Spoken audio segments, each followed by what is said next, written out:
अस्सलाम वालेकुम and welcome to game set match. मैं हूं सवेरा पाशा और मेरे साथ मौजूद हैं अदील अजहर। अस्सलाम वालेकुम एंड गुड इवनिंग आप सबको। और जब हम बात करते हैं PSL 7 बिल्कुल अपनी आखिरी अब लम्हात पे है। कुछ ही टाइम बाद आज का एक दिन है, उसके बाद कल होगा एक ऑफ डे और उसके बाद नॉकआउट स्टेजेस जो है वो शुरू हो जाएंगी और फिर और ज़ोरदार मुकाबले होंगे उन टॉप 4 टीम्स के दरमियान जो कि सक्सेसफुल रही बहुत सारी चीज़ों को गेज करने के लिए। क्योंकि जब हम PSL 7 की बात करते हैं, क्या हुआ टीम्स के साथ, क्या गलत हुआ, क्या सही हुआ, कोई कॉम्बिनेशन की बात करता है, कोई ड्राफ्ट में गलत पिकअप्स की बात करता है, बट इवेंचुअली इसके पीछे सारी चीज़ों के पीछे बहुत साइंस होती है। वो साइंस ये कि कौन से डेथ ओवर्स में कौन सी टीम ने एक्सेल किया, बाउंड्रीज किस टीम ने ज़्यादा लगाई, डॉट बॉल्स किस टीम ने ज़्यादा फेस की और कौन सी टीम ने ज़्यादा डॉट बॉल्स फेंकी। सो ये सारी इन्फॉर्मेशन भी बहुत ज़रूरी होती है जानना कि कहाँ कौन सी टीम लैग करी थी। और कभी कभार ऐसा होता है जब आप वो स्टैट्स देखते हैं सारे, तो ऐसा लगता है कि शायद किसी टीम ने जो है वो स्टैट्स के वाइज ठीक किया था, कोई एक मैच ऐसा था जो बहुत बुरा गुजर गया और उस मैच की वजह से जो है वो नीचे बैठे और नॉकआउट स्टेज में नहीं जा सके। तो ये सारी डिस्कशन बड़ी ज़रूरी होती है करना, बिकॉज जब लीग एंड हो रही होती है तो you should know the reasons, even the team should know the reason कि अगली दफ़ा ऐसी गलतियां ना हो। और कराची किंग्स के जो बेचारे फैंस हैं उनको बार बार इस तरह की जो है वो मुसीबत फेस ना करनी पड़े। तो आज ज़रा हम स्टैट्स पे बात करेंगे, नंबर्स पे बात करेंगे और इसीलिए हमारे साथ मौजूद हैं सीनियर स्टैटिस्टिशियन कामरान मुजफ्फर साहब। Kamran, welcome to the show. Thank you Savera, ये आपने मुझे सीनियर भी बना दिया, शुक्रिया। स्टार्ट में स्टैटिस्टिशियन भी बना दिया और सीनियर भी बना दिया और माशाल्लाह जब तक ये प्रोग्राम ख़त्म होगा पता नहीं क्या क्या हम आपको बनाने वाले। कामरान जी, कामरान के साथ बड़ी अच्छी गुफ्तगू इंशाल्लाह आज होगी। और जो लोग कामरान को ट्विटर पे फॉलो करते हैं, सोशल मीडिया पे, वो जानते होंगे बड़े ज़बरदस्त ये ट्वीट्स लेकर आते हैं। और इनका एक उन्होंने हाल ही में एक आर्टिकल लिखा था ना पब्लिकेशन, जिसका हम प्रोग्राम में 2 दिन पहले जिक्र भी कर रहे थे। I think Hafeez was in the program या कौन हमारे साथ थे, जिसमें हम उस्मान के साथ शायद बात कर रहे थे, उस्मान समीउद्दीन के साथ। सो उसी वक्त फिर हमारे जहन में आया कि क्यों ना कामरान को प्रोग्राम में ही बुलाया जाए। और स्टैटिस्टिक्स एक बाकायदा एक साइंस आर्ट जो भी आप कहना चाहें क्रिकेट में बनती जा रही है in order to get a better understanding of the game. So Kamran के साथ गुफ्तगू का आगाज़ करते हैं। कामरान, PSL 7 HBL PSL 7, पहले तो ये बताइए कि तवक्कुआत के मुताबिक चल रहा है, कुछ डिसअपॉइंटमेंट हुई या आपकी तवक्कुआत से बेहतर जा रहा है? थोड़ा सा अपना इनपुट दें, फिर उसके बाद ज़रा नंबर गेम शुरू करते हैं। तवक्कुआत किस सेंस में? टीम्स की जो फॉर्मेशन थी, एक्साइटमेंट का लेवल होता है। काफ़ी सारे लोग ये कहते हैं कि PSL गालबन पहले पीक कर चुका था, अब ना प्लेयर्स की शायद, मैं देख रहा था people were being very critical yesterday. I am sure those will be disgruntled Karachi Kings fan, लेकिन मुल्तान वालों का बिल्कुल डिफरेंट ओपिनियन होगा इसके हवाले से। लेकिन एक है ये factor entertainment, content and all. तो आपका क्या कहना है उसमें? नहीं अदील, इसमें देखिए, जब हम किसी भी लीग की या किसी भी प्रोडक्ट की या किसी इवेंट की अगर हम उसको रिव्यू करते हैं तो हमें ये देखना पड़ता है कि वो किस इन्वायरमेंट के अंदर हो रहा है। खासकर ये वाला जो एडिशन है PSL का, ये होना ही बहुत बड़ी अचीवमेंट है। ठीक, क्योंकि जितनी इंटरनेशनल कैलेंडर में जितने चैलेंजेस थे इस दफ़ा PSL को, BPL, BBL, फिर इंटरनेशनल सीरीज़, वेस्ट इंडीज़ के प्लेयर्स आपने पिक किए, वो नहीं आ सके। इंग्लैंड के आप ये कह सकते हैं वो सारे प्लेयर्स आ गए जो कि उनके मेन स्क्वाड में नहीं है। तो उस लिहाज से देखें तो ये बहुत अच्छा टूर्नामेंट हुआ। और फिर ये बबल्स और इनकी फटीग्स पिछली दफ़ा जो हो चुका था, तो PCB के ऊपर जो प्रेशर था कि कोई और दोबारा कोई चीज़ ना हो जाए, तो मेरे ख्याल में तो बहुत अच्छा टूर्नामेंट हुआ अभी तक। बिल्कुल। और फिर अगर मैं टीम्स की बात करूं तो ऐसा होता है ना, पहले से यू मार्क टीम्स के हाँ जी ड्राफ्ट के बाद आपको दिखती हैं ये टीम ऐसी होगी, वो टीम ऐसी होगी। और ऑब्वियसली आप जब आप नंबर गेम्स के साथ खेलते हैं, आपको अच्छी तरह अंदाज़ा है नंबर्स को इवैल्यूएट करना है, कैसे करना है। So when you look at the squad, तो आप तो इस तरह देखते होंगे ना कि नहीं जी ये फलाना इतने स्ट्राइक रेट पे खेलता हुआ आता है, ये इतना स्ट्राइक रेट है इसका रेगुलरिटी में। सो जब टीम्स के स्क्वाड्स को देख के एक अंदाज़ा लगाया था सामने, और अब जो रिजल्ट सामने आया है, आपके पैरेलल है वो या डिफरेंट है? देखें, वो जो एनालिसिस होता है वो सारा का सारा पेपर के ऊपर ही होता है। क्योंकि जितने स्टैट्स आप देख लें या जितने भी आप नंबर्स देख लें, वो आपको पास्ट बताते हैं, फ्यूचर नहीं बताते। अगर कोई एक बैट्समैन है, कोई जो बाउंसर पे छः बॉलों पे 6 दफ़ा आउट हो चुका है, इसका मतलब ये नहीं कि 7वीं पे वो छक्का नहीं लगा सकता। तो प्लेयर्स भी डेवलप होते हैं, तो इसकी कोई गारंटी नहीं होती, एक प्रोबेबिलिटी आप मार्क कर सकते हैं। उस लिहाज से देखें तो मेरे ख़्याल में इसमें अभी कोई ऐसा सरप्राइज़ है नहीं, क्योंकि लाहौर मेरे ख्याल में उनका इस वक्त इस दफ़ा सबसे ज़्यादा बैलेंस्ड स्क्वाड था। तो दे आर देयर। मुल्तान उनका हो नहीं था, उनका स्क्वाड भी अच्छा है, उनके जो फ़िलासफ़ी और जिस तरीके से वो लेके चलते हैं, तो वो टॉप 2 में नो सरप्राइजेस देयर। इस्लामाबाद और Peshawar, Islamabad I would say काफ़ी लोगों को उससे थोड़ा सी मेरे ख्याल में थोड़ी सी डिसअपॉइंटमेंट या उनको वो है कि इस्लामाबाद ने वैसा परफॉर्म नहीं किया, लेकिन मेरी एक्सपेक्टेशन कुछ इसी तरीके की थी। और पेशावर और कोयटा में से एक टीम का था कि इन दोनों में से कोई एक टीम जो है चौथी टीम होगी, उसमें पेशावर चली गई, but they have earned it. Quetta के ने कुछ मिस्टेक्स किए हैं या कुछ उनके साथ बैड लक हुई हैं, तो आई थिंक इट्स प्रीटी मतलब मच। कामरान, कराची आपने पहले से राइट ऑफ कर दी थी? मैं इंतजार कर रही थी अब ये कराची का कुछ कहेंगे, and if I am not wrong, being a Karachi IT और अ कराची आईट, तो पहले से होता है ना कि नहीं जी यार अपनी टीम कुछ तो कर जाएगी, थोड़ा सा पहले से राइट ऑफ किया हुआ था आपने कराची को? नहीं, राइट ऑफ उस सेंस में नहीं किया हुआ था, लेकिन जो उनकी जो स्क्वाड फॉर्मेशन है, देखें ये अब 7वां एडिशन है और मोस्टली ज़्यादातर जो फ्रेंचाइजेज़ हैं, हर फ्रेंचाइज एक पर्टिकुलर माइंडसेट या एक उनकी फ़िलासफ़ी लेके चलता है। ठीक। तो जो कराची किंग्स की जो फ़िलासफ़ी है उसमें आप बिफोर टाइम आप कुछ भी नहीं कह सकते, क्योंकि वो किस बेसिस के ऊपर प्लेयर सेलेक्ट करते हैं, वो उसको समझना जो है ज़रा मुश्किल होता है।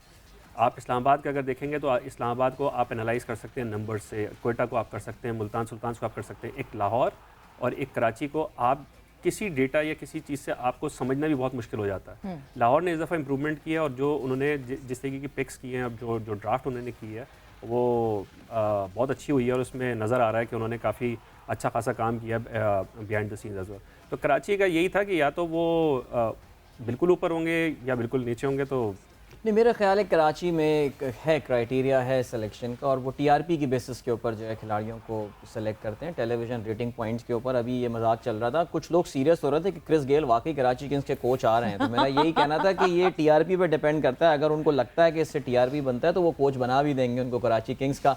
But nevertheless a very disappointing, मेरा ख्याल से अभी हंसी मजाक अपनी जगह, बट अदील का दिल बहुत दुखा हुआ है। बहुत दिल दुखा हुआ है। पता है क्या, देखिए एक तो ये होता है, अब देखें एक बैंटर चलता है ना कराची और लोग, फ्रेंडली बैंटर है, हम सारी टीमें हमारी हैं, पूरा मुल्क हमारा है, लेकिन इतना बुरी परफॉर्मेंस कि आपने एक रिकॉर्ड बना दिया। कामरान, अगर मैं गलती पर ना हो, this is the worst performance by any team in PSL history. 9 matches हारना और किसी एक सिर्फ एक सीजन मैच में, जीतना बिल्कुल किसी एक सीजन में। और जो लॉन्गेस्ट स्ट्रीक भी है, 9 मैचेस हार गए, 8 इसके हारे थे और एक पहला जो जाहिर सी बात है पिछले जब नॉकआउट हुए थे, तो वो भी लॉन्गेस्ट स्ट्रीक भी, और एक सीज़न में 9 मैच हारने का भी रिकॉर्ड।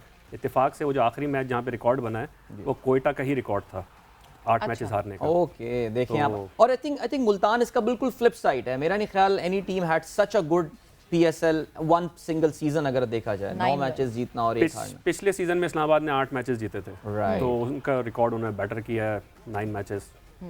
यानी कोयटा का रिकॉर्ड जो है वो कराची ने तोड़ा बॉटम से, और टॉप से जो है वो इस्लामाबाद का रिकॉर्ड जो है वो मुल्तान सुल्तान तोड़ने में कामयाब है। Okay, now talking about successes, जब हम बात करते हैं सबसे पहले let's talk about Multan Sultan success. अगर हम मुल्तान सुल्तान की सक्सेस की बात करते हैं, one core reason that you think कि क्या थी, तो any particular core reason that you think कि ये थी? कोऑर्डिनेशन।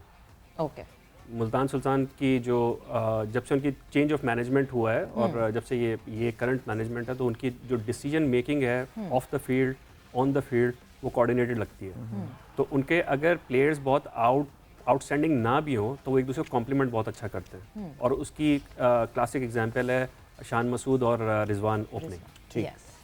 और उसके बाद बॉलिंग में भी वो इसी तरीके से एक दूसरे को बहुत अच्छा कॉम्प्लीमेंट करते हैं। तो दैट्स हाउ दे परफॉर्म। मेरे ख्याल से एक बहुत बड़ा फैक्टर कामरान जो है वो उसमें यही है कि देखिए कोऑर्डिनेशन आपने बात की, मुझे कभी कभार ऐसा भी लगता है कि जो टीम के ओनर्स की दखल अंदाजी इन द डिसीजन मेकिंग एक बहुत, जो हमें कम से कम एज एन आउटसाइडर बाहर बैठे हुए चीज़ नज़र आ रही है। आई मीन इस्लामाबाद यूनाइटेड के जो ओनर्स हैं अली नकवी साहब, मेरे ख्याल से you hardly see him. I mean वो तो पूरे सीज़न में, ऑफ सीज़न में कभी कभार नज़र आ जाते हैं, किसी प्रोग्राम का अफ्ताह कर रहे हैं, कुछ कर रहे हैं। हम कल फवाद राना साहब के हवाले से बात कर रहे थे कि 3 सीज़न में शायद वो लाहौर कलंदर से बड़ी ब्रांड बन गए थे, लेकिन उसके बाद अब आपको वो नज़र नहीं आते।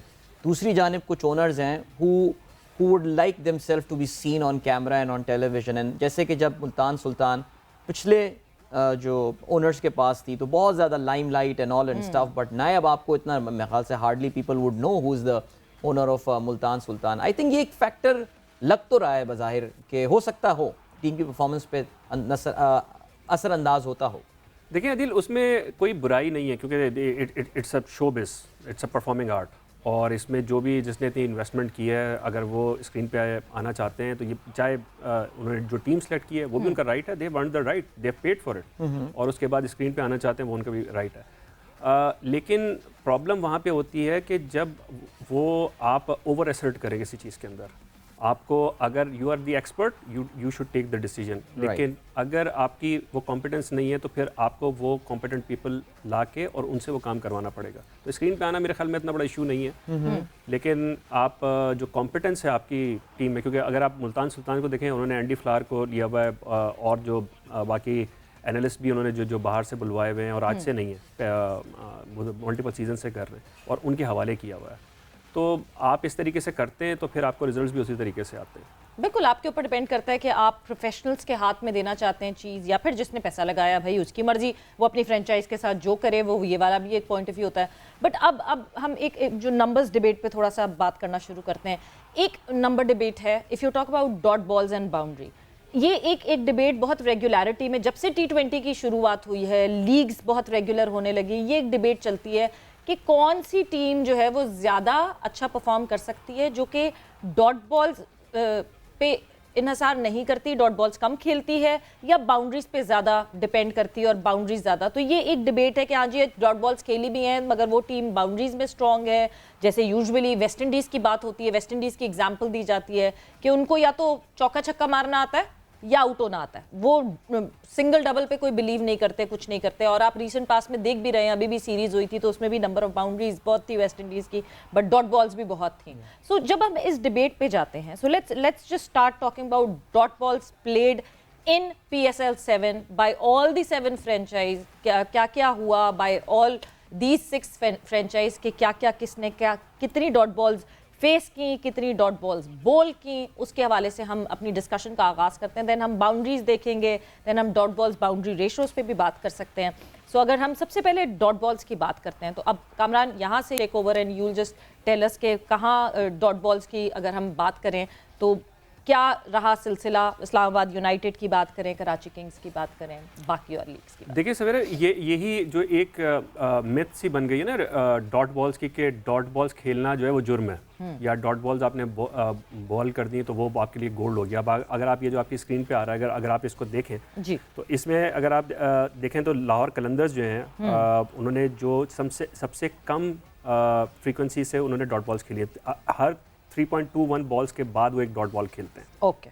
और इसी तरीके से अगर आप उस बॉल्स फेस पर डॉट के ऊपर अगर आप देखें तो उसमें लोवेस्ट जो है वो कराची किंग्स का है। तो ये सबसे ज़्यादा फ्रीक्वेंटली डॉट बॉल्स खेल रहे हैं। ठीक है। लेकिन अगर आप इसको जब तक क्योंकि कंपैरेटिव आप उसमें नहीं देखेंगे, हम पहले इसके ऊपर आ जाते हैं, फिर मैं इसका थोड़ा बैकग्राउंड आपको बताता हूँ। बॉल्स बोल्ड पर डॉट, तो उसमें देखिए कराची जो है वो 3.04 बॉल्स के बाद एक डॉट कराने में कामयाब होता है। बिल्कुल। हाँ। तो यहाँ पे जितना लो है, अब लाहौर कलंदर को आप देखें वहाँ पे 3.21 है, लेकिन यहाँ पे 2.59 के डिलीवरीज के बाद वो एक डॉट बॉल करवा रहे हैं। और इसमें बहुत बड़ा फैक्टर राशिद खान का, शायद उनके पास बॉलर्स बहुत अच्छे हैं जी। इसी तरीके से अगर आप कोयटा को देखें, उनका सबसे ज़्यादा है, उन्होंने मतलब मोस्ट फ्रीक्वेंटली उन्होंने डॉट बॉल्स कंसीड किए हैं। तो इसमें अब जो हमने जो ग्राफिक्स हम देख रहे थे कि उसको जब तक, क्योंकि फंडामेंटली या by construct cricket is a game जहाँ पे आपको 100 का कोई फ़ायदा नहीं है, 5 विकेटों का कोई फ़ायदा नहीं है। At the end of the day score card के ऊपर आपको ओपोनेंट से 1 रन ज़्यादा होना है। तो जब तक आप आइसोलेशन में देखते रहेंगे तब तक वो आपकी परफॉर्मेंस इंडिकेटर नहीं आता। आपको ये देखना पड़ेगा कि आपने किस फ्रीक्वेंसी से डॉट बॉल्स खेली और आपने किस फ्रीक्वेंसी से डॉट बॉल्स खिलाई। अच्छा, is it all over the matches? अभी जो जितने मैचेस इन टीम्स ने खेले हैं उनका पूरा डाटा ये कल रात तक का है, कल रात तक का एक्यूमुलेटिव डाटा है कि इतनी ये खेली, 10 मैचेस खेल। तो मुझे ये देख के समझ आता है कि कराची किंग्स जो है वो सबसे ज़्यादा फ्रीक्वेंसी में डॉट बॉल्स फेस कर रही है, विच मीन्स सबसे ज़्यादा फ्रीक्वेंसी में खेल रही है डॉट बॉल्स, यानी नहीं खेल रही है, खेल ही नहीं रही है ना, डॉट हो गई है वो। सो इसका मतलब ये कि बैटिंग एक कंसर्न आया कराची किंग्स का। बट फिर हम जब इधर बॉलिंग में भी जाते हैं तो बॉलिंग में कोयटा ग्लैडिएटर्स का सबसे बुरा हाल है और उसके बाद कराची। सवेरा अगर मैं आपको इंटरप्ट करूँ, देखिए इसमें जो की जो चीज़ है जो ऊपर, हम अगर फिर से अपने स्क्रीन पे वो देख सकें। हाँ, अगर स्क्रीन पे हम देख सकें तो देखिए वो जो बॉटम के ऊपर जो मैं डिस्कस कर रहा था कि बॉल्स फेस, ये आइसोलेशन के अंदर जब आप ये नंबर्स देखते हैं, ठीक है, और इसके ऊपर काफ़ी लोग जो है इससे जजमेंटल होकर अपनी जजमेंट जो है ड्रॉ भी कर लेते हैं। ठीक है, यहाँ पे जो क्रिटिकल जो चीज़ है, आप ऊपर देखें कि जो जहाँ पे ये नाम लिखे हुए हैं इस्लामाबाद यूनाइटेड के, इसके बाद जो ये नंबर्स हैं -0.4 आयु के लिए, के का -0.59, लाहौर कलंदर्स का +0.62, ठीक है, मुल्तान सुल्तान का +0.13, पेशावर ज़ल्मी का -0.58 और कोयटा ग्लैडिएटर का -0.49। उसके नीचे जो आपको दो बार्स नज़र आ रही हैं वो उनकी वो कंपैरेटिव वही जो नीचे नंबर है यूनिक ड्रिल डाउन ऊपर रिजल्ट है। जी सॉरी कामरान, आप प्लीज ऐड क्या है ये जो चीज है, is this the ratio between the balls faced and the balls bowled? This is the net impact. अगर हम कराची की बात करें तो देखें सबसे वर्स्ट रेशो जो है वो कराची किंग्स का -0.59। ठीक है, तो मतलब वो हर 2.45 डिलीवरीज के बाद वो एक डॉट बॉल खेल रहे हैं, और जब वो बॉलिंग कर रहे हैं तो वो हर तीसरी बॉल के बाद वो कंसीड करते हैं। ओके, तो उनका जो नेट इम्पैक्ट है वो -0.59 है। ठीक है, तो अगर आप दूसरी तरफ से देखें तो लाहौर कलंदर का अगर आपको दिख रहा मतलब, और बाकी अगर आप टीम्स का देखें, लाहौर का इतना बेहतरीन इस वजह से है कि जब वो बैटिंग में जा रहे हैं तो उनका रेशो जो है सबसे ज़्यादा बॉल्स खेल के वो डॉट खेलते हैं, ठीक है, और सबसे कम बॉल्स के बाद वो बॉलिंग में एक डॉट बॉल करवाते हैं। तो इसलिए उनको आपका 0.62 पूरी स्केल के ऊपर कंप्लीटली ऑपोजिट दिख रहा है। कराची -0.6 के करीब और लाहौर 0.6 के करीब। कामरान, इसमें सबसे हैरानी जो मुझे देख कर हुई है वो इस्लामाबाद यूनाइटेड का हुआ है, बिकॉज इस्लामाबाद यूनाइटेड को जनरली बड़ी अग्रेसिव टीम कहा जाता है कि जी बहुत छक्के चौके मारते हैं। सो इवन दो उनका जो डॉट बॉल फेस्ड का जो रेशो है वो कराची किंग्स जैसा है, लेकिन अगर इसमें हम एक और डायमेंशन ऐड करें कि number of boundaries that they score, so I think वहाँ पे इस्लामाबाद यूनाइटेड जो है वो डेफिनेटली ट्रम्प कराची किंग्स। सो इस आई थिंक डॉट बॉल, जैसे कि कामरान ये कह रहे थे कि इसको इन आइसोलेशन में मेरे ख्याल से अगर आप देखेंगे तो आप एक गलत इन्फेरेंस ड्रॉ कर सकते हैं।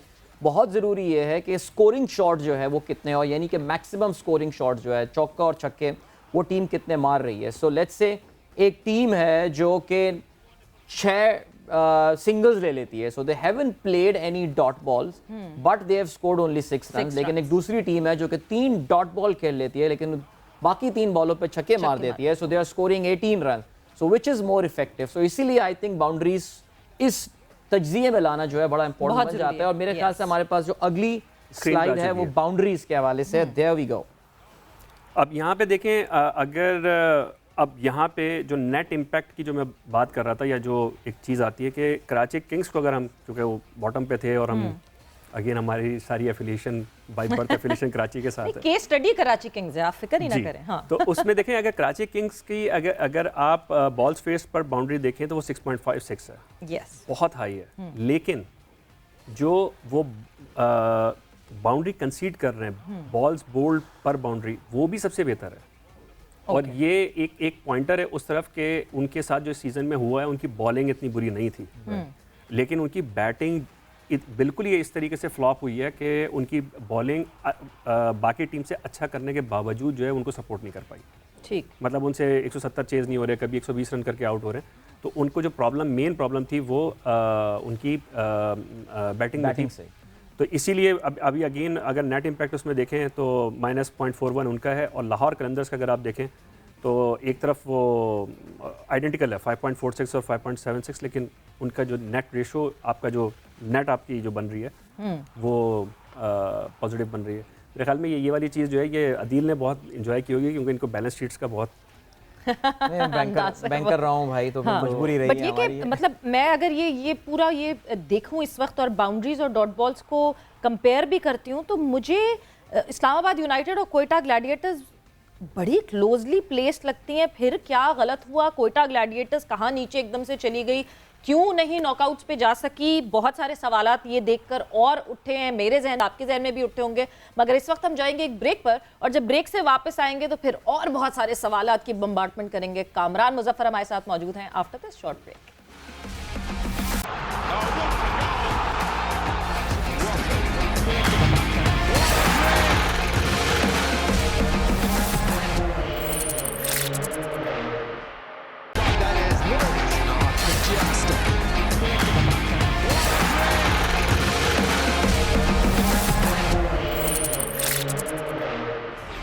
And welcome back to game set match in conversation with Kamran Muzaffar. और डिस्कशन हमारी हो रही थी, टीम्स को हम अच्छी तरह डाइसेक्ट कर रहे थे कि कौन सी टीम्स डॉट बॉल ज़्यादा खेलती है, कौन सी बाउंड्री ज़्यादा मारती हैं। और फिर सिर्फ डॉट बॉल्स खेलना इज़ नॉट क्रिमिनल, मगर डॉट बॉल्स खेल कर मतलब नहीं खेलकर और बाउंड्री भी ना लगाना इज क्रिमिनल, राइट? एब्सोल्युटली। चौके छिक्के ना मारे तो फिर तो ज़ाहिर है कुछ मज़ा ही नहीं आता गेम में। और ये चीज़ हमने अभी काफ़ी डिटेल में डिस्कस, काफ़ी शदीद स्टैटिस्टिकल एनालिसिस जो है वो हो रहा है। और अगर आप देखिए, अगर आप गेम को वाकई समझना चाहते हैं ना, देखिए एक तो गेम देखना होता है, नॉर्मल गेम देखना है, स्टैटिस्टिशियन डिफरेंट तरीके से गेम को देख रहे होते हैं।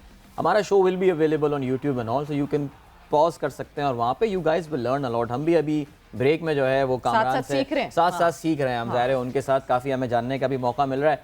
सो अब अगला सवेरा हम क्या discuss, are we discussing the death overs now? Death overs में टीम की परफॉर्मेंस, यस, डेथ ओवर से पहले मेरे ख्याल में वो अगर हम डॉट बॉल्स टू बाउंड्री, अच्छा dot ball to boundary ratio, वो जो रेशो की हम बात कर रहे हैं, डॉट बॉल्स टू बाउंड्री की जो बात कर रहे हैं, जिसमें हम यही बता रहे हैं जो अदील ने भी उस वक्त कहा था कि अगर एक ओवर है उसमें 6 बॉल्स हैं, 3 डॉट खेली हैं और 3 पे आपने 6 हिट कर दिया है तो 18 रन तो हो गए।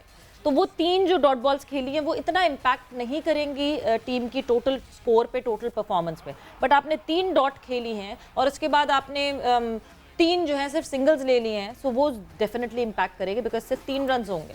So moving on further, talking अपनी प्रोडक्शन टीम को बता दें, जो हमारे प्रोड्यूसर बैठे हुए हैं, हम ये अभी डेथ ओवर्स पे नहीं आए, अभी हम कर रहे हैं डॉट बॉल्स पर बाउंड्री। आप अगर उस वाले ग्राफिक्स में आ जाएं तो फिर जरा समझने में हमारी डॉट बॉल्स पर बाउंड्री पे हम बात करेंगे।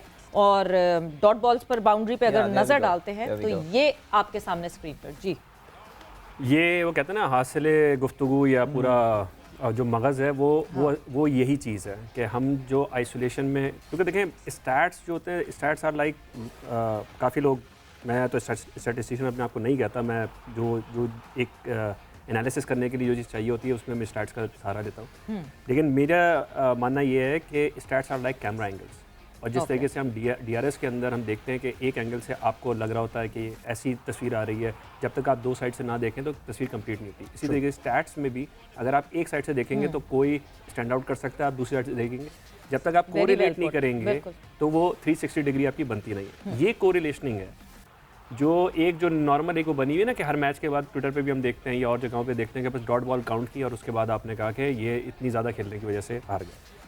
बात यह है कि आप डॉट बॉल अगर नहीं खेलेंगे, इसका मतलब आप ये कह रहे हैं कि सामने कोई बॉलर नहीं है, एक बॉलिंग मशीन लगी हुई है और जो आप अपनी मर्ज़ी से उसको कहीं पे भी फेंक सकते हैं और आपने फेंका नहीं। आप उस चीज़ को आप कॉम्प्लीमेंट नहीं कर रहे कि अगर आप शाहीन शाह अफरीदी के अगेंस्ट अगर आप पहला ओवर आप खेल रहे हैं, आप क्या करेंगे? आप उसमें अपनी विकेट बचाने की कोशिश करेंगे। आपने कवर अप कैसा किया है? डॉट बॉल्स आपने खेली, नो इश्यूज़, आपने बहुत ज़्यादा खेलनी, कोई बात नहीं। अगर आपने 3 डॉट भी खेल ली हैं और उसके बाद आप जो है वो उसको 3 बाउंड्रीज अगर आप लगा लेते हैं तो आपने अपना जो टारगेट स्कोर है वो आपने पूरा कर लिया। मतलब डॉट बॉल्स का जो खमियाजा था वो आपने पूरा कर लिया ना, मतलब उसको बैलेंस आउट कर लिया। तो उसमें जो अभी स्क्रीन पे जिस तरीके से चल रही थी, तो ये उसका रेशो है कि आप जितनी डॉट बॉल्स खेलते हैं उसके बदले में आप कितनी बाउंड्रीज स्कोर करते हैं। अब हम जरा अगर फिर से वो देख लें तो हम उन फिगर्स पे बात कर सकेंगे जो फिगर्स हमें सामने दिख रही हैं कि लेट्स से इस्लामाबाद यूनाइटेड है और इस्लामाबाद यूनाइटेड के -0.31 लिखा हुआ है। So what does this -0.31 tells you? इसका ये है मकसद कि अगर आप इसी का अगर नीचे देखें आप dots played for every boundary score, वो 2 डॉट्स खेल रहे हैं हर बाउंड्री स्कोर के लिए, ठीक है। लेकिन जब वो बॉलिंग में आ रहे हैं तो बाउंड्रीज वो ज़्यादा फ्रीक्वेंसी से खा रहे हैं। ओके। हर 1.72 डॉट्स के बाद वो एक बाउंड्री खा रहे हैं। ऐसा नहीं है कि रेगुलरली ऐसा हो रहा है, लेकिन कंपैरेटिवली इसलिए जो उनका रेशो बन रहा है वो -0.31 बन रहा है। ठीक है। अगेन आप कराची को देखें तो वो 2.67 है और 2.03 है, ठीक है, लेकिन वो वर्स्ट हैं इस वाली चीज़ के अंदर भी। यानी वो 2.6 डॉट्स खेलने के बाद एक बाउंड्री मारते हैं। ठीक है। और जब कंसीड करने पे आते हैं तो हर 2 डॉट के अगेंस्ट में बदले में वो एक बाउंड्री खा रहे हैं। ठीक है। अच्छा, बाउंड्री क्यों ये इसमें 6s और 4s को क्यों डिफरेंशिएट नहीं किया? क्योंकि असल में बात वही होती है कि वो आपका इंटेंट शो करती है, वो 6 भी हो सकता है, 4 भी हो सकता है। हाँ। लाहौर का अगर आप देखें तो वही अगेन बॉलिंग उनकी इतनी स्ट्रॉन्ग बॉलिंग है कि 1.7 है। यस। और बैटिंग जी, 1.7 है, और बॉलिंग उनकी इतनी आउटस्टैंडिंग है कि वो डॉट बॉल्स बहुत ज़्यादा कर रहे हैं compare to other teams, compare to the boundaries considered. तो इसलिए उनका जो नेट इम्पैक्ट बनता है वो 0.53 है। अब इसको अगर आप देखें, ये ऊपर की अगेन आप 4 जो 6 जो आपकी बन रही है, राइट, कोई इसमें कोई भी मेरे ख्याल में कोई सरप्राइज़ नहीं है कि लाहौर कलंदर आपको टॉप पे दिख रहा है, मुल्तान सुल्तान वो मतलब ये टॉप 2 टीम्स हैं जी, और उसके बाद कराची किंग्स और पेशावर ज़ल्मी जो आपको बॉटम में नज़र आ रहे हो, कोटा ग्लैडिएटर और इस्लामाबाद यूनाइटेड 20 में कहीं। बिकॉज लाहौर कम डॉट्स खेल के ज़्यादा बाउंड्रीज मार रहे हैं और जब वो बॉलिंग कर रहे हैं तो उस वक्त ज़्यादा डॉट्स देकर और कम बाउंड्री दे रहे हैं। बिल्कुल, ये आई थिंक इनका बैलेंस बता रहा है बहुत ज़बरदस्त कि इनका बैटिंग और बॉलिंग इट हैज क्लिक, वो बैलेंस बहुत ज़बरदस्त है। एक तरफ वो कम डॉट्स जो हैं वो खेल के बाउंड्री मार रहे हैं और दूसरी तरफ वो ज़्यादा डॉट्स कंसीड कर रहे हैं when they are bowling. So I think that actually tells you. और इसमें जो एक चीज़ बहुत ज़्यादा नुमाया नज़र आ रही है वो ये that very minor difference between Quetta gladiator and Islamabad United. मैं कल कोयटा ग्लैडिएटर के एक ओहदेदार का ट्वीट भी पढ़ रहा था जिसमें वो बता रहे थे जी हम बहुत सारी क्रिकेट खेलते हुए आ रहे हैं, आई डोंट नो, लेकिन उन्होंने कहा देखें जी we have ended on equal points and all, सिर्फ नेट रन रेट का डिफरेंस आया है। And I think it was that defeat Quetta Gladiator, the massive defeat जो उनको हुई थी अगेंस्ट मुल्तान सुल्तान, अगर वो शायद मार्जिन कम होता, वो कोई 20-30 रन की डिफीट होती तो definitely Kamran they were going through the next round और शायद इस्लामाबाद यूनाइटेड जो है वो आउट हो जाता। सो आई थिंक ये I think this a very, I think this जैसे कि कामरान ने कहा जो हासिल कलाम जो हासिल गुफ्तगू जो है वो बेसिकली वो ये स्लाइड है। So very interesting analysis. I think let's move to the next one now. अब हम डेथ ओवर्स में आते हैं। Death overs, that's where T20 matches in fact any limited over change the story changes in death overs, एकदम पता नहीं क्या बदल जाता है, वो जिंदगी बदल गई, हालात बदल गए, वो उसको हालात बदल गए, जज्बात बदल गए, एहसासात बदल गए। यस, अच्छा इसमें क्या है जी? देखिए डेथ ओवर्स, अब ये बात ये कि अब हम जो आपको पिछले पूरे सारे स्टैट्स दिखाए थे वो पूरी इनिंग्स के थे। अब ये जो डेथ ओवर्स और टेक्निकली स्टैंडर्ड अब जो नॉर्मल फॉलो होता है जैसे पावर प्ले 1 से 6 ओवर, तो 15वें से लेके 20वें ओवर तक ये डेथ ओवर्स कंसिडर होते हैं। तो ये सारे जो स्टैट्स हैं उसके हैं। ठीक है। अच्छा, बाकी फेजेस हमने क्यों नहीं किए, क्योंकि आप अगर इसमें देखें तो लेफ्ट साइड के ऊपर अगर आपको जो नंबरिंग दिख रही है जी, स्टैंडिंग, वो टीम्स की स्टैंडिंग है जो अभी करंट जिस तरीके से। और अगर आप राइट साइड के ऊपर देखें तो नेट इम्पैक्ट कुछ उसी से रिलेट हो रहा है कि डेथ ओवर्स में जो टीम जैसा परफॉर्म कर रही है वैसी उसकी रिफ्लेक्शन उसकी ओवरऑल प्रोग्रेस के अंदर भी आ रही है। ठीक है। अच्छा, एग्जैक्ट रिफ्लेक्शन क्यों नहीं है इसके ऊपर मैं बाद में आता हूँ जब हम डिटेल में आएंगे। लेकिन अगर आप इस तरीके से देखें, मुल्तान सुल्तान का net dot to boundary ratio जो है 0.68 है और लाहौर कलंदर 1.84 है। They are playing exceptionally well. Yes, Peshawar Zalmi उन्होंने पिकअप किया, लेट किया, लाहौर लेग में किया, वरना जो जिस आर्टिकल का अदील रेफरेंस दे रहे थे उसमें ये 5वें नंबर पे थे। राइट। लेकिन अब ये 3रे नंबर के ऊपर आ गए। इस्लामाबाद यूनाइटेड -1.4, ये एज बैड एज कराची -1.66। तो ये जो चीज़ें हैं कि आपकी डॉट टू बाउंड्री स्कोर्ड और डॉट टू बाउंड्री कंसीडेड, जब आप इनको दोनों को बैलेंस करेंगे तब आपको अपनी नेट परफॉर्मेंस आपको नज़र आएगी कि आप कैसा परफॉर्म कर रहे हैं। और वो बड़ी कह सकते हैं कि मिरर है बिल्कुल आपकी स्टैंडिंग्स पे, बिल्कुल जिस स्टैंडिंग पे, क्योंकि ऑब्वियसली अगर आप जो हैं वो बैटिंग ज़बरदस्त करेंगे और बॉलिंग दोनों जो शोबे हैं उसमें अच्छा करेंगे तभी आप जो हैं वो इस लेवल पे आ सकते हैं। जिस तरह मुल्तान सुल्तान और लाहौर कलंदर्स की हम बात कर रहे हैं, टॉप पे अगर ये बैठी हैं तो ये वो टीम्स हैं जिनकी तरफ से, जैसे लाहौर कलंदर्स की तरफ से तो बॉलिंग बैटिंग का बहुत अच्छा बैलेंस भी है। फिर हमें मुल्तान सुल्तान टॉप पे क्यों दिख रही है? मतलब अगर मैं कंपेयर करती हूँ तो मुझे मुल्तान सुल्तान से ज़्यादा बेहतर लाहौर कलंदर्स दिख रहा है कामरान। इसलिए कि दे हैव बीन स्मार्ट। हाँ। एक तो लाहौर जो है दो मैचेस जो है 200 करके वो मैचेस हार गया। yes. तो बेसिकली वो पॉइंट्स के ऊपर पीछे। लेकिन अगर आप ओवरऑल क्रिकेट की बात करें तो किसी भी मेजर से या किसी भी डायमेंशन से आप निकालेंगे तो लाहौर कलंदर ने इस सीज़न में बेटर परफॉर्म किया है बाय एनी टीम, जिस तरीके से वो कर रहे हैं। और उनकी जो बॉलिंग भी जैसी है, जो राशिद खान हैं, शाहीन हैं, जमान हैं, इवन तो मतलब आप 4 फखर जमान की फॉर्म लगी हुई है। लेकिन एक दाग लग गया उनके सीजन पे, कराची से हार गई यार। सोचें कोई नहीं आ रहा कराची से, लाहौर कलंदर हार गई, वो भी कहेंगे क्या फायदा इन स्टैटिस्टिक्स का यार, कराची से हार गए यार। लेकिन I think we have to move towards a break Sawera. Exactly, will take a break here और थोड़ा सा जरा हम उस चीज को कि हाँ जी कोई बात नहीं जीते कुछ नहीं, लीग के नॉकआउट में नहीं आए कोई नहीं हुआ जी। लाहौर कराची की राइवलरी, पहले लाहौर ने कराची को कराची में हराया था, कोई बात नहीं, हमने लाहौर जाके कराची ने लाहौर को हरा दिया। तो यस, ये एक चीज़ है जिस पे अभी भी फैंस जो है वो आपस में बैलेंस आउट कर सकते हैं चीज़ें। बट हम इस वक्त ब्रेक पर जाएंगे और ब्रेक से वापस आएंगे तो इस डिस्कशन को फिर आगे बढ़ाएंगे।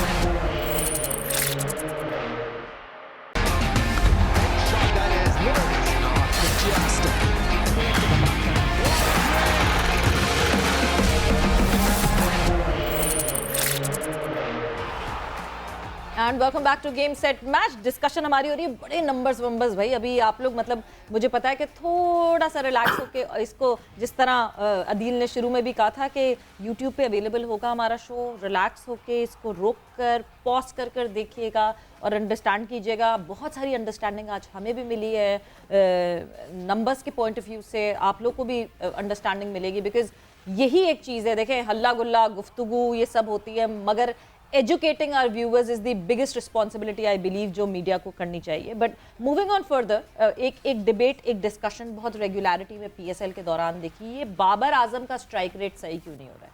कराची किंग्स हार रहा है, बाबर आजम का स्ट्राइक रेट। कराची किंग्स क्या कोई और प्लेयर कुछ नहीं कर रहा, ये बाबर आजम का स्ट्राइक रेट।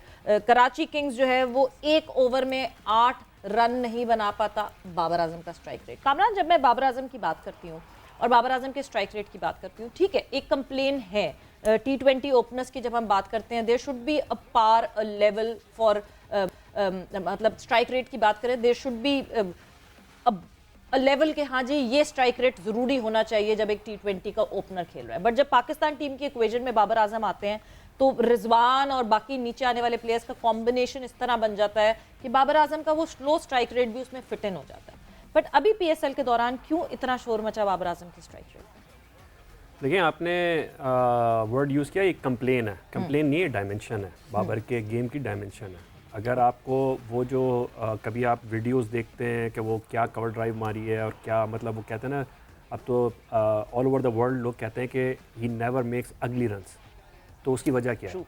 तो वो अपना वेट करता है और वो अपनी बॉल्स और स्पॉट पिक करके रन्स करता है। या तो फिर आप उसको फोर्स कर दें कि वो जो उसकी खूबसूरती है खेल की आप तबाह कर दें और उसको अगली रन्स पे मजबूर कर दें कि तुम भी बल्ला घुमाना शुरू कर दो 160 के स्ट्राइक के चक्कर में। हमारे पास बहुत सारे हैं जो आते हैं 5-10 बॉलों के ऊपर वो बल्ले घुमा के और चले जाते हैं, किसी दिन लगते हैं किसी दिन नहीं लगते। लेकिन बाबर का ये गेम की डायमेंशन है, ये ऐसे ही खेलता है। यहाँ प्रॉब्लम जो हुई है, जो क्रिटिसिज्म भी हो रहा है, वो इतना मेरे ख्याल में इतना वेल प्लेस्ड नहीं है, क्योंकि जब पाकिस्तान टीम में बाबर खेलता है तो उसके रिसोर्सेज पूल डिफरेंट है। वहाँ पे वो सेट करता है। आप T20 वर्ल्ड कप में भी देखें कि बाबर और रिजवान 10 ओवर में 70 का टारगेट लेके चल रहे थे और जब वहाँ तक पहुँचते थे तो चाहे वो इंडिया का मैच हो चाहे ऑस्ट्रेलिया का सेमीफाइनल हो, उसके बाद दोनों मिड विकेट पे छक्का मारने की वो अटैम्प्ट करते थे, लेकिन उससे पहले वो अपना गेम बिल्ड करते थे। क्यों? क्योंकि आपके पास पीछे ऐसे प्लेयर्स या ऐसे बैटर्स मौजूद थे, खासकर आसिफ अली, जिसके लिए पूरी टीम आपकी इस कोशिश में होती है कि पूरी टीम ऐसे बैटिंग करे कि आखिर के 2 ओवर जो है वो आसिफ को दे दें, बिल्कुल कि वो वहाँ चार्ज कर सके, एक्सेलरेट कर सके। तो वो आपकी वहाँ पे फिलॉसफी ये है कि आपने उससे पहले ऐसी सिचुएशन को अवॉइड करना है जहाँ पे आसिफ अली पहले 12वें-13वें ओवर में आ जाए। अभी इस्लामाबाद यूनाइटेड की तरफ से हमने देखा, जितनी दफ़ा आसिफ अली आए हैं पहले आ गए, वो उतनी जो उनकी रेपुटेशन है वो उसको लिव अप नहीं कर सके।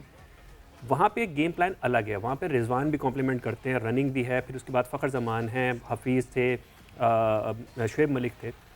कराची में प्रॉब्लम बाबर नहीं है, दूसरा एंड है।